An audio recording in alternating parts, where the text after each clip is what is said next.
Nai, Case 1, Pamela Smart. The condo in Derry, New Hampshire is still. Inside, a 24-year-old man lies on the living room floor, face down, a pool of blood haloing his head.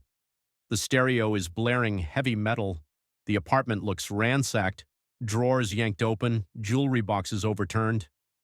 The scene reads burglary, but something is off. There are no signs of a desperate struggle, only control, only staging. Neighbors will say the music was strange, too loud, too deliberate, like someone turned up the volume to drown out a gunshot. The victim is Greg Smart, recently married, a young man with a new job, a new life, and plans that now end here on the carpet. He was shot in the head at close range. On the wall, a poster of a rock band stares blankly over the devastation. It's May 1st, 1990. Within weeks, the story will become a national obsession. Not a burglary, not a random crime, a conspiracy conceived by a high school media coordinator and executed by teenage boys. A story of manipulation, youth, and an affair that crossed a line no one thought possible. Pamela Wojas, soon to be Pamela Smart, meets Greg in the warm flush of youth and certainty. They are young, attractive, and committed to a future that looks straightforward: work hard, build a home, start a family. They marry in 1989. He sells insurance. She lands a job as the media coordinator at Winnicott High School in Hampton. It's a position that gives her independence, status, and proximity to a world she thrives in. Cameras, students, a captive audience. She likes to be listened to. He likes to make her proud. Together, they look like a glossy catalog photo of late 80s aspiration. But the cracks appear early. Money is tight. They clash over finances and lifestyle. Greg is more grounded. Pamela is more image-conscious, and the high school job gives her a constant stream of validation. She becomes close to students, particularly one student, William Billy Flynn, a long-haired 15-year-old who idolizes the kind of adult who seems to get him. Pamela, to the outside world, is charming, articulate, and ambitious. To Billy, she is also vulnerable, unhappy, and in need of rescue. The mask of marital normalcy begins to slip in whispers in school hallways and secrets shared in cars after class.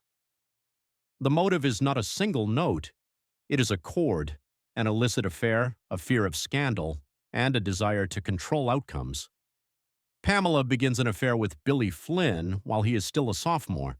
So she confides in him about a failing marriage, a husband who allegedly doesn't understand her, a future that looks trapped.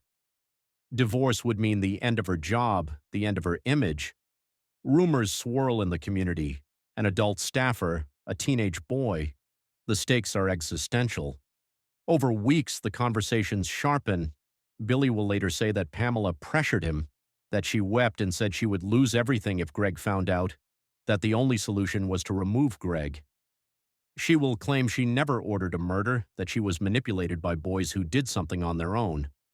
But what's agreed from their respective testimonies and tapes is the presence of a plan, a decision, the pivot from talk to action. Not a violent outburst, not a sudden passion. A structured conspiracy executed by adolescents who wanted to impress, to protect, and to be loved.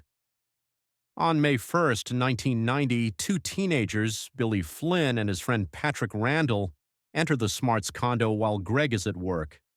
They are accompanied by others in the larger orbit of the plan, but it's Flynn and Randall who wait inside. They stage a burglary. They turn up the stereo. When Greg comes home, he is surprised by intruders. The evidence later suggests he was forced to his knees. A .38 caliber revolver is fired. The bullet enters Greg's head at close range.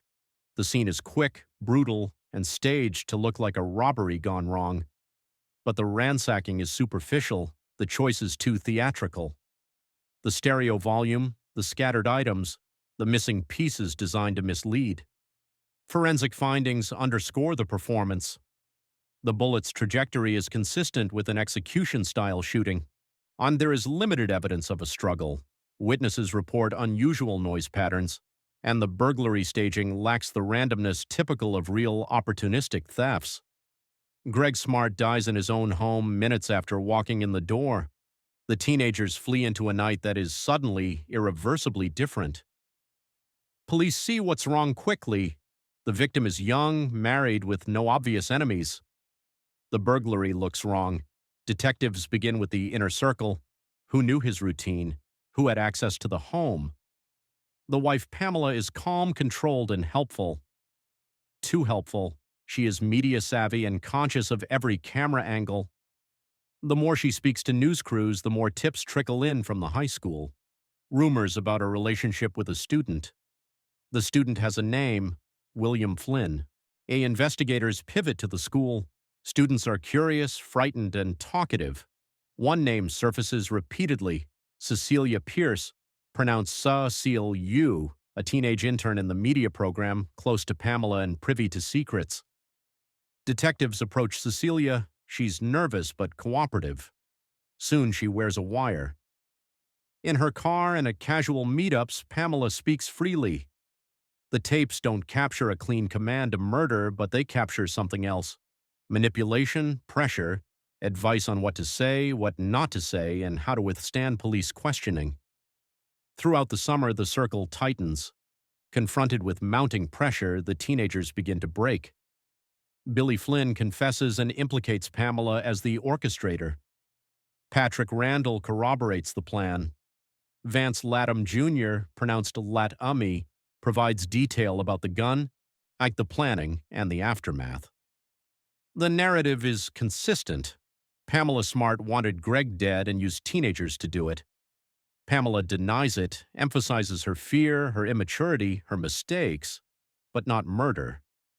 Detectives see the pattern of control, an adult directing minors, a predator cloaked in mentorship. The case becomes not just a homicide, but a cultural indictment of blurred boundaries, evidence at a glance, wiretap recordings, in which Pamela advises a teenage confidant about police questioning, showing consciousness of guilt, teen confessions, consistent on core details of planning, the weapon, and the staged burglary, forensic scene analysis, indicating an execution-style shot, not a chaotic robbery, behavioral evidence, including Pamela's media performances and coaching posture with students. The trial begins in 1991 and is televised gavel to gavel, an early template for a courtroom as spectacle. The prosecution's case is the scaffolding of control, an adult woman, charismatic and persuasive, leveraging adolescent devotion for a deadly end. The defense argues there was an affair, yes, but no order to kill, that these teenagers acted on their own. The tapes become the spine of the state's narrative. They don't contain an explicit directive, but jurors hear calculated guidance and a singular concern, self-preservation, on the teenage killers testify. Their narratives align. Jurors see a stark maturity gap, a 22-year-old educator with social power over students, and boys who conflated love with violence. The defense highlights credibility issues, immunity deals, memory gaps, but the totality persuades. Pamela is convicted of being an accomplice to first-degree murder and of witness tampering. She is sentenced to life without the possibility of parole. Pamela Smart is serving life without parole at Bedford Hills Correctional Facility in New York. Transferred there under an interstate compact, William Billy Flynn, convicted of second-degree murder, was paroled in 2015 after roughly 25 years. Patrick Randall was also paroled in 2015. Yes. Vance Latham Jr. served a reduced sentence and was released earlier. Pamela fits a Black Widow profile not through poison or inheritance schemes, but through relational weaponization. The core traits are present: instrumental thinking, image management, and the use of intimacy as leverage. She is not the one who pulls the trigger. She does something more psychologically complex. She recruits the trigger. In doing so, she externalizes violence while centralizing control. It's the same endpoint as other Black Widows, achieved through a different vector: social dominance and borrowed hands. Case 2, Betty Broderick. In the pre-dawn quiet of November 5, 1989, a San Diego mansion holds its breath. In the master bedroom, a newlywed couple sleeps. Daniel Broderick, a successful medical malpractice attorney, lies beside his 28-year-old wife, Linda Cochran, pronounced Colcanu. The door opens. A figure steps inside and fires. Linda is shot, the bullet entering her head. Dan is hit as he struggles to rise. Within seconds, both are dead. The intruder tears the phone from the wall and leaves. Hours later, the caller on the line to the police will admit it. Betty Broderick, Dan's ex-wife and the mother of his 4 children, entered the house and pulled the trigger. It is the culmination of a divorce that turned into a war, a family court drama that spilled into homicide. Betty and Dan meet in the 1960s, 2 ambitious young people with a vision. They marry in 1969. She supports him through medical school and then law school, often working multiple jobs while raising their growing family. He becomes a star in San Diego's legal scene, sharp, charismatic, relentless. She becomes the backbone of the household. The Broderick's life is outwardly immaculate, a large home, private schools, society parties, and a sense of having won the game. But in the early 1980s, a fault line opens. Dan hires a 21-year-old former flight attendant, Linda Cochran, and their 4 children are caught in the crossfire. The mask of normalcy has long since been stripped away. In its place, a battle over identity and humiliation. In April 1989, Dan and Linda announce their engagement. For Betty, it is salt in an open wound. She sees Linda not just as a mistress, but as a replacement, an interloper who took her life and wears it like a well-fitting dress. Betty's behavior spirals. She leaves incendiary phone messages, she violates restraining orders, she rams her car into Dan's front door, she is sanctioned in court. She is told again and again that she is the problem. In November, Dan and Linda are newly married, sleeping in the life Betty helped build. The fear, real or perceived, that she is being erased completely becomes a psychological accelerant. It is no longer just a divorce. It is a crisis of identity. The decision to act forms in that crucible. Betty acquires a .38 special revolver months earlier. In the early morning hours of November 5th, she uses a key she obtained, variously reported as having been borrowed or copied, to enter Dan's house. She walks up the stairs to the master bedroom. She fires 5 shots. Linda is killed instantly. Dan is shot as he moves, possibly reaching for a phone. Betty pulls the cord from the wall, ensuring no call to 911. She flees. The scene will later be described as clinical and focused, not frenzied. No valuables are taken, no rooms are disturbed. The only targets are Dan and Linda. The deliberateness speaks louder than any post hoc explanation. Forensics confirm close-range shooting. Bullet trajectories align with the victims lying in bed. On the ripped phone line establishes an intent to prevent aid. The purchase of the gun months earlier undermines any claim of pure spontaneity. It's not a heat-of-the-moment argument gone too far. It's a targeted entry, a directed killing. There is no whodunit. Hours after the murders, Betty calls her daughter and then the police. She turns herself in. Interrogators hear a narrative of betrayal and desperation. She frames the crime as the inevitable endpoint of Dan's manipulations, his control, and a system she believes was weaponized against her. Detectives note that Betty describes grievances in granular detail: financial orders, court dates, humiliations. What's less visible is remorse. She focuses on context. She shifts causality outward. The evidence, however, is straightforward. The gun, the entry, the unplugged phone, the intent inferred from planning behavior. The case advances quickly. Evidence at a glance, firearm purchase records, establishing access and intent well before the shooting, ballistics and trajectory, confirming close-range shots into a bed, consistent with execution rather than struggle, forced entry evidence absent, indicating key access, not a break-in by an unknown assailant, phone line deliberately disconnected, evidencing an intent to prevent rescue. The first trial in 1990 ends in a hung jury. Jurors struggle with the boundary between sympathy and culpability. They see Betty as wronged, but also dangerous. The second trial in 1991 narrows the lens. The legal question is not whether Betty suffered, it's whether she intentionally killed two unarmed people in their bed. The state argues premeditation through acquisition of the gun, entry with a key, disabling the phone, and the concise execution of the act. The defense presses the narrative of prolonged psychological abuse and a system that minimized her. They argue provocation, diminished capacity, and an absence of calculated planning in the moment. She is convicted of 2 counts of second-degree murder. The judge imposes 2 consecutive terms of 15 years to life, plus additional time for gun enhancements. In parole hearings decades later, commissioners press her on remorse. Her responses focus on the injustices she endured. On the parole board hears minimization. They deny her release.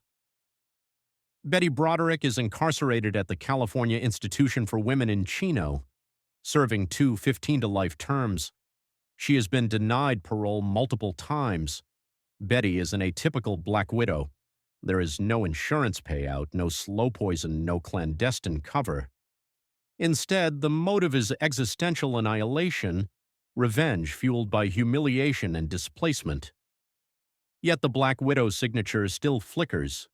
The use of domestic intimacy as a theater for control, the insistence on reasserting power in the one place where she felt powerless. In this paradigm, the bedroom becomes the battleground. The victims represent not only people, but symbols of a narrative she cannot tolerate. She doesn't recruit an accomplice. And she doesn't hide the crime. She ends the story herself, then calls to say she did it.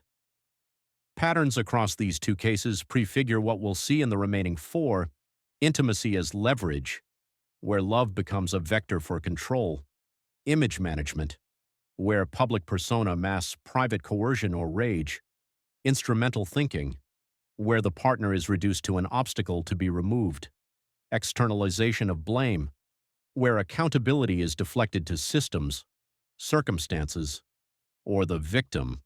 In Pamela Smart, the violence is outsourced and disguised. In Betty Broderick, it is personal and declared. Both, however, arise from the same psychological economy: the belief that one's desired identity, career woman, adored mentor, rightful spouse, family matriarch, justifies extreme means when threatened. Case 3. Melanie McGuire. The fisherman thinks it is just another tide-battered suitcase. He hauls it in, expecting clothes, expecting junk, expecting anything but this. Inside are human legs, wrapped carefully in plastic and towels. Days later, another case bobs to the surface of the Chesapeake Bay near Virginia Beach, then a third discovered weeks after that. The ocean gives up its secrets one by one, the same way an investigation does. Different cases, same remains. The body is dismembered with precision. It will be identified as William Bill McGuire, on a 39-year-old husband and father from New Jersey who vanished after an argument with his wife. The narrative that follows will be stranger than the tide's offering: a fertility nurse, a marriage closing on a dream house, a new handgun, a highway at 3 a.m., and 3 matching suitcases heavy with the end of a man's life. Melanie and Bill McGuire are a New Jersey couple pressing forward through the usual ambitions. He works in tech, a stable if demanding field. She is a nurse at a reproductive medicine clinic, a respected, trusted role amid families trying to start. They have 2 small children. They are on the cusp of an upgrade, about to close on a larger home. On paper, the American template is intact, but tension bleeds through. They fight over money, they fight over time, and they fight about where they are going and how fast they are getting there. Melanie is meticulous, composed, and used to solving problems clinically. Bill is social, opinionated, and quick to take up space. Friends will say they love each other. Others will describe a relationship that generates heat in all the wrong ways. There are whispers of an affair on Melanie's side, a colleague whose attention fills in the negative space left by a fraying marriage. The mask of domestic progress hides a draft of something colder. Late April 2004, the couple argues. Closing day on the new house approaches. The fight is bad enough that Melanie later claims Bill stormed out, took his car, and disappeared. Underneath the story of a man leaving home after a blow-up, investigators will later place a different story: a firearm purchased by Melanie in the days before the disappearance, a set of travel movements inconsistent with her narrative, and a pattern of preparations that look less like panic and more like decision. Motivations coalesce in the familiar triangle of the Black Widow archetype: freedom, control, and image. A divorce threatens status, threatens custody battles, threatens finances. An affair, if it existed, threatens exposure. The way out, as seen through the prosecution's lens, is not a legal ending but a permanent one. The days between the argument and the suitcases surfacing take on a plotted shape, the spaces between behaviors filling with intent. 3 gunshots. The forensic examination will conclude that Bill McGuire was shot 3 times before his body was dismembered. The dismemberment is skillful, practiced, and efficient, not a frenzy, not a hack job. It is focused and anatomical, a fact prosecutors will emphasize when describing the hands that did it and the professional environment those hands worked in. The remains are placed into 3 matching suitcases, lined with plastic bags and towels. The cases are then transported south, miles and miles down the Y-95 corridor until they meet the water off Virginia. It is an odd choice, far enough to confound local searches, but not so far as to be unmanageable. When the first suitcase rises, it is not alone. As each case surfaces, the method becomes impossible to ignore. The uniformity of the luggage, the similar bindings, on the surgical neatness of the cuts. The ocean diffuses evidence, but not intention. The point of origin is New Jersey. The victim is identified as Bill McGuire. Detectives look at the last known contacts, then at the spouse. Melanie is calm, measured, and precise in her interviews. She presents a plausible narrative, a bitter argument, a husband who left, a car that turns up abandoned in Atlantic City. She suggests his fondness for gambling. She paints herself as the spouse left to pick up the pieces. To begin with, the story is not impossible, but it frays under pressure. A series of evidentiary threads begin to knot. A recent handgun purchase by Melanie, a .38 caliber revolver consistent with the bullets recovered from Bill's remains, toll and ease pass anomalies, suggesting late-night southbound travel inconsistent with her stated whereabouts, surveillance and witness accounts around Bill's car in Atlantic City, pointing to staging rather than a spontaneous trip.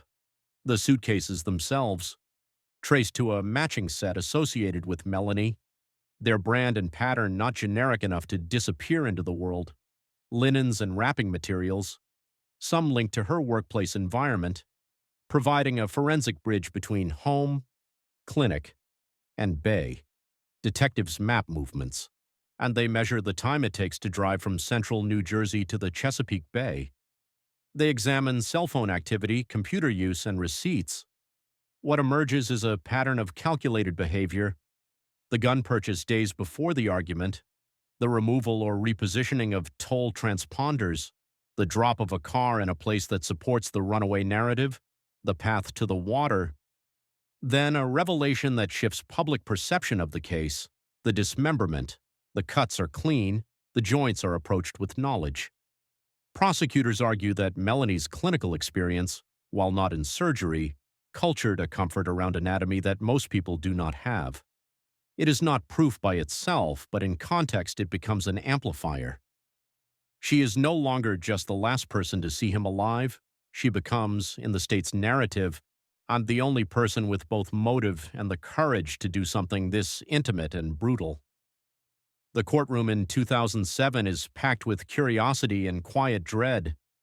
The prosecution's case is a lattice of circumstantial evidence that together forms a rigid frame: gun purchase, luggage linkage, travel records, staged vehicle, and a clinical approach to dismemberment. The defense is clear: there is no direct physical evidence tying Melanie to the shooting, the gun is never recovered, and alternative perpetrators could have acted during the window of time following the argument. They point to Bill's supposed habits, his contacts, the notion that he could have met harm unrelated to her. Jurors listen to days of testimony on ballistics, on the pattern of the gunshot wounds, on the transport routes to Virginia, and they hear from colleagues, neighbors, and experts on human behavior under stress. The aggregate inference of intent, opportunity, and capacity carries weight. Melanie McGuire is convicted of first-degree murder, as well as charges related to desecration of human remains and perjury. She is sentenced to life in prison with a parole ineligibility period measured not in years but in decades. Melanie McGuire remains incarcerated in New Jersey, serving a life sentence at the state's facility for women. She has maintained her innocence through appeals and post-conviction motions. In the Black Widow constellation, Melanie represents a calculated logistical version of the type. The motive is pragmatic, escape from a marriage without the cost of a legal severing. And the method blends domestic familiarity with operational planning. The symbolism of the suitcases is corrosively apt, compartmentalization as both method and metaphor. A life packed up, divided, transported, and cast off. She does not rely on an accomplice or a staged intruder. She relies on planning, quiet, and distance. The intimacy of the act is masked by the efficiency of its aftermath. Case 4. Clara Harris. Night air in Nassau Bay, Texas hangs heavy over the Hilton parking lot. Headlights carve circles across concrete. A silver Mercedes sedan accelerates, brakes, turns, and accelerates again. Witnesses hear a scream, then another. The car surges forward and strikes a man, throws him to the ground, and rolls over him. It circles. It comes back. In the front passenger seat, a teenager watches in shock. The kind of shock that does not end when the scene is over. The man on the ground is David Harris, a respected orthodontist. The driver is his wife, Dr. Clara Harris, a well-known dentist. The moment is not private. It is seen, recorded, and retold. A domestic crisis that has escaped the home and found a stage under parking lot lights. Clara and David meet as equals in a field that confers status. Dentistry and orthodontics, overlapping, lucrative, and socially visible. They build a brand together in the Houston area. They are charismatic, successful, and outwardly devoted to family. David has a daughter, Lindsay, from a previous marriage, and together he and Clara build a blended household. Money and reputation are assets they use well. Their faces appear in advertisements. Their practices grow. If you had asked patients to describe them, they might have said the word perfect. Behind the marketing, private stresses accumulate. Clara is relentless, a perfectionist in her work and her life. David is charming and, as it will turn out, restless. When Clara suspects he is having an affair, the suspicion corrodes everything it touches. She confronts him. He denies. She persists. He confesses. With confession comes a change in strategy. Clara hires a private investigator. What follows is a sequence of surveillance, confrontation, and escalation. The name of the other woman becomes public record. Gail Bridges. Clara knows it. David knows it. The PI knows it. On July 24, 2002, the investigation bears fruit. The private investigator tracks David and Gail to the Nassau Bay Hilton. The call goes out, so Clara drives there with Lindsay in the car. In the hotel lobby, Clara confronts them. She shouts, slaps, and is escorted out. The humiliation is public. David leaves the lobby with Gail. They enter the parking lot. It is the wrong place and the worst time for impulse to become decision. The catalyst in Clara's story is not a calculation, but a rupture. The sense of being supplanted, in marriage, in social standing, in identity, fires into action. Rage is not the opposite of love here. It is its mirror image, inverted and merciless. The Mercedes engine revs. Witnesses describe a looping path across the lot. David tries to move away from the vehicle. The car strikes him. He goes down. Clara drives over him. Then, in a sequence disputed in minute detail but confirmed in effect, she circles and runs over him again. Some accounts say she made 3 passes.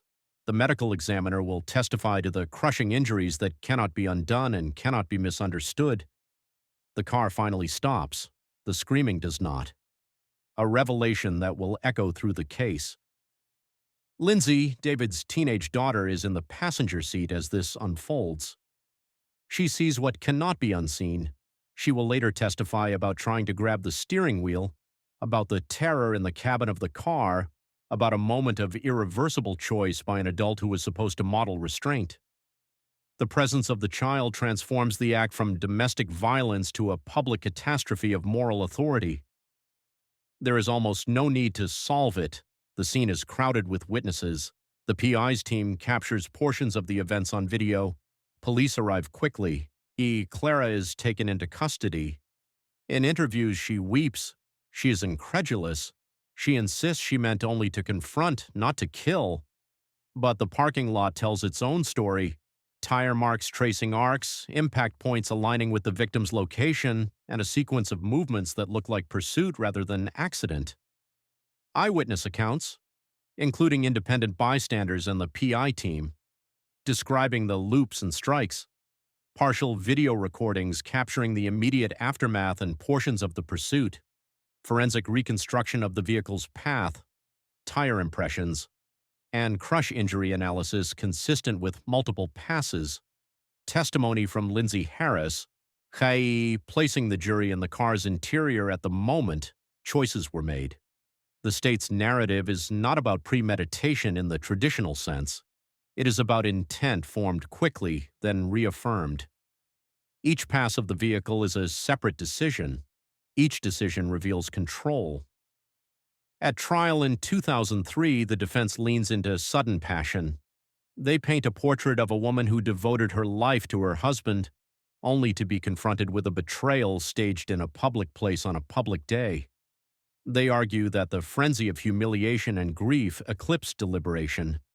The prosecution counters that rage does not remove agency, and that repeated vehicular strikes are not consistent with a loss of control that absolves responsibility.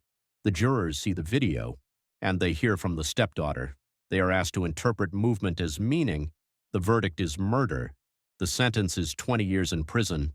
It is a compromise between the gravity of the act and the context that inflamed it. For the public, the case becomes a Rorschach test. Some see a woman driven to the edge by a husband's duplicity. Others see a professional adult choosing permanent annihilation where divorce, therapy, or distance could have sufficed. The law is less interested in the debate than in the decision. Clara Harris was paroled in 2018 after serving 15 years, released under supervision on the first day she became eligible. Her professional licenses were revoked, and she lives a life far from the visibility she once sought. Psychology of the archetype. Clara Harris diverges from the calculating black widow and moves toward the avenging spouse. Yet the core theme persists: the partner as object in a power struggle. The weapon here is not subtle, no poison, no proxy actor. It is a luxury car, a symbol of status turned into a blunt instrument. If black widows are often marked by control and concealment, Clara is marked by control and exposure. She acts in the open, in the language of velocity and force, with an audience that becomes a jury long before there is a courtroom. Across McGuire and Harris, the Black Widow label flexes to accommodate different psychologies, strategy versus rupture, where planning replaces impulse, or impulse masquerades as fate. Distance versus proximity, where water and luggage are used to create space, or headlights and concrete collapse all distance to zero.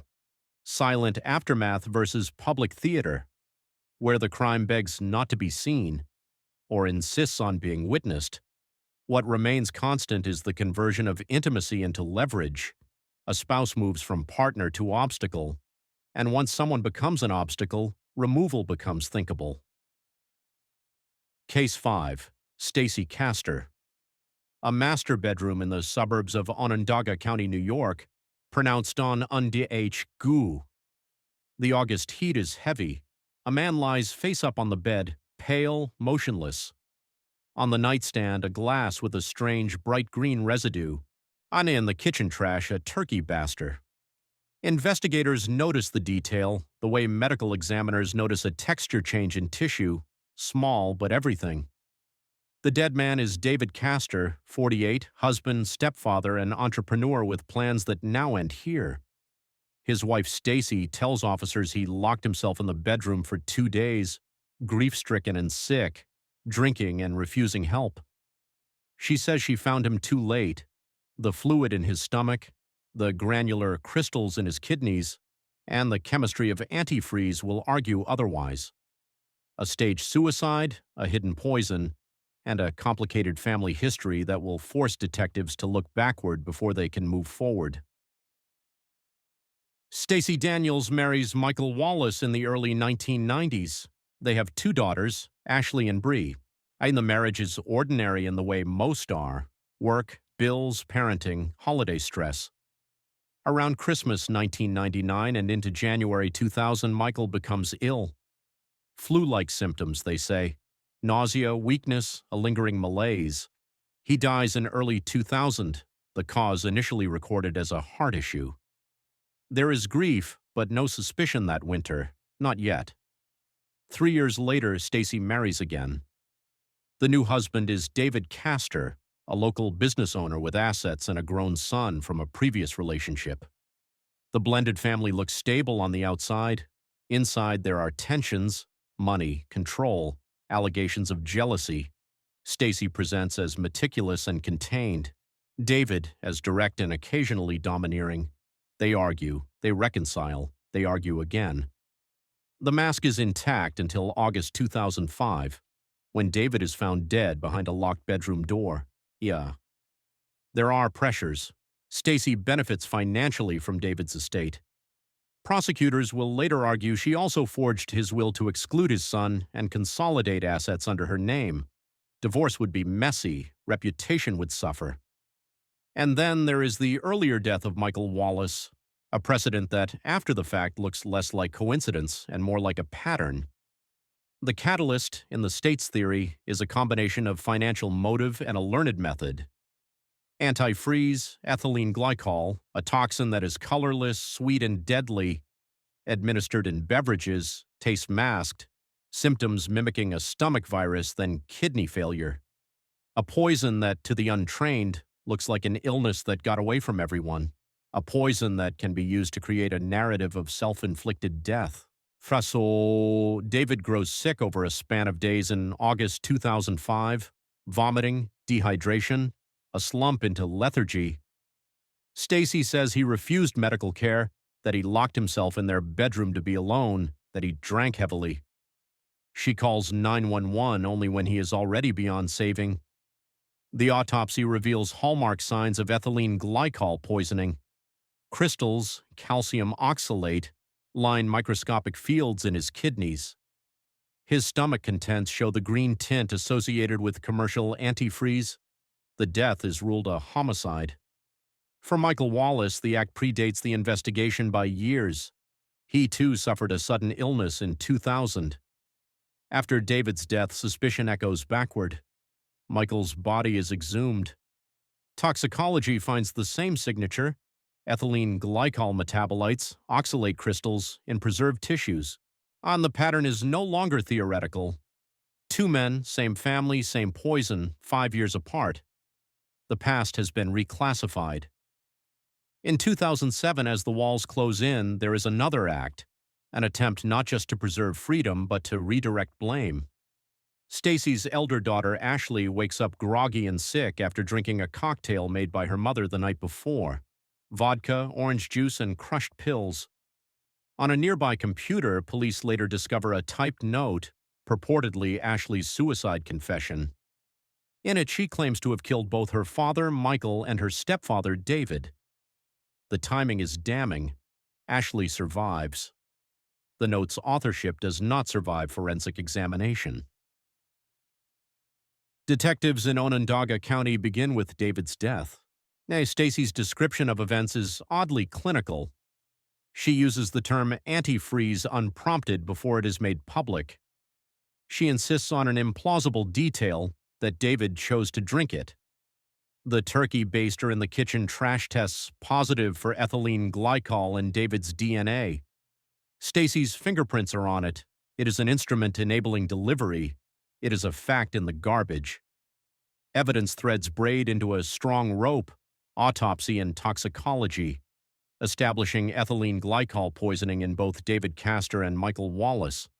The turkey baster from the trash, with David's DNA and Stacey's fingerprints, undermining the suicide narrative. A forged will in David's case, excluding his son, indicating financial motive and manipulation. Exhumation findings for Michael Wallace, transforming a presumed natural death into a homicide. Computer forensics on the typed suicide note, created on Stacey's computer while Ashley was documented elsewhere, with idiosyncratic spelling, anti-freeze, matching Stacey's prior usage, Ashley Wallace's account of the night she nearly died, and the drink her mother insisted she consume for stress. Stacey denies everything. She is rigid, composed. Detectives hear distance in her language. They also hear control. When confronted with the science, she returns to narrative. Now, when confronted with the narrative's fractures, she returns to grievance. The tapes of her police interviews, her affect in them, and the physical evidence in hand drive the case forward. In 2009, the courtroom becomes a referendum on poison and performance. The prosecution lays out a methodic story. 2 husbands, same poison, same author. In the middle, a daughter nearly killed to pin the blame on a fabricated confession. Jurors see photos, lab slides, and hear the sterile beauty of toxicology, the kind of science that does not dramatize, it just counts. The defense argues the absence of direct eyewitnesses to any poisoning. They suggest that David could have ingested antifreeze on his own, that the turkey baster's presence is ambiguous, that family turmoil colored everyone's perceptions. But 2 facts undercut the counter-narrative: the exhumation results for Michael Wallace, and the computer timeline, placing the suicide note's creation in Stacey's hands, not Ashley's. The verdict is swift. Stacey Castor is convicted of the second-degree murder of David Castor, the attempted second-degree murder of her daughter Ashley Wallace, and the forging of David's will. The judge imposes consecutive sentences totaling 51 years to life. In 2016, Stacey dies in prison at age 48, reportedly of natural causes. Stacey Castor died in 2016 at Bedford Hills Correctional Facility in New York. Ashley and Bree Wallace, whose lives were detonated by these events, have remained largely private, emerging occasionally to speak about survival rather than spectacle. Psychology of the archetype. Stacey embodies the classical Black Widow posture: poison as power, proximity as opportunity, and narrative as a weapon. There is an eerie administrative quality to her crimes. She does not rage, she manages. Poison affords time, and time affords story shaping. The attempted framing of her own daughter is a stark window into instrumental thinking. When control is the value, any relationship can be converted into a tool, even the most sacred one. Case 6. Kelly Cochran, a blue-collar town in Michigan's Upper Peninsula, Iron River. October air is thin. A car sits abandoned at a park and ride, keys gone, driver missing. His name is Chris Regan, pronounced R.R.E. Gunn, a 53-year-old Air Force veteran and machinist, last seen leaving work. He was having an affair with a married woman named Kelly Cochran. The town's police chief, Laura Frizzo, pronounced F-R-I-Z-Z-O, starts asking questions. The answers lead to a small house on a quiet street, a couple with brittle smiles, and a bullet hidden behind a wall. Months pass. Then, in a different state, the woman's husband is found dead of an apparent overdose. What begins as a missing persons case unfurls into a double homicide with a pivot point: the wife who loved both men, or said she did. Kelly and Jason Cochran marry young. They live in Indiana, then move to Iron River, Michigan for work. People who know them describe a volatile bond: codependent, secretive, charged. Kelly is mercurial, sociable, and sometimes manipulative. Jason is quieter, anxious, and tethered. The marriage shelters dynamics that are impossible to see clearly from the outside except through what they produce. Kelly begins an affair with Chris Reagan, a coworker. He plans to leave for North Carolina for a new job. The affair is not purely clandestine. In their small orbit, people know. Kelly's texts, her behaviors, her brazen risks suggest thrill as much as attachment. The marriage, already distorted by jealousy and control, is primed for something extreme. Kelly will later tell investigators that she and Jason had a pact. If one strayed, the other would exact a price. Whether that pact actually existed as a coherent agreement or as a post hoc rationalization, it functions here as her explanation for what happens next. Jason knows about the affair. Kelly invites Chris to the house on the pretext of a final meeting before he leaves town. In the living room, in the plane of domestic normalcy, the catalyst ignites. The triangle collapses into an ambush. Chris Reagan walks into the Cochran's home on or about October 14, 2014. He is greeted, then flanked. He is shot once in the head. In one narrative, Jason pulls the trigger while Kelly stands in a doorway as bait. In another, their roles blur in planning, if not in execution. What is not in dispute is what follows. The body is dismembered with a reciprocating saw. Remains are transported in bags and scattered in the woods and around a remote area near an abandoned mine. The house is cleaned. The shell casing disappears. The bullet, however, does not. It lodges in a wall behind a piece of trim, a quiet contradiction waiting for the right set of eyes. In 2016, a second act. Jason Cochran is found dead in Indiana, an apparent overdose of heroin. Toxicology shows a lethal level, but the scene troublingly lacks the chaos of a drug user's environment. Later, Kelly admits to using heroin as a chemical restraint, then suffocating him. The motive is ambiguous, a mixture of resentment, self-preservation, and a warped notion of closing a loop. The couple who kill together no longer exists. One partner has become another victim. Chief Frizzo's early instinct focuses on the Cochrans.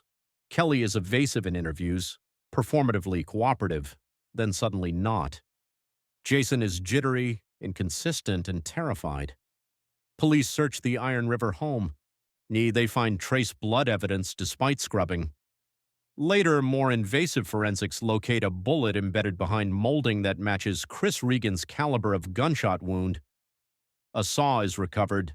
Small bone fragments, consistent with human remains, are found in wooded areas after Kelly eventually leads investigators to disposal sites, cell phone and text records, placing Kelly and Chris together on the day he vanished, and tying Jason's movements to cleanup windows.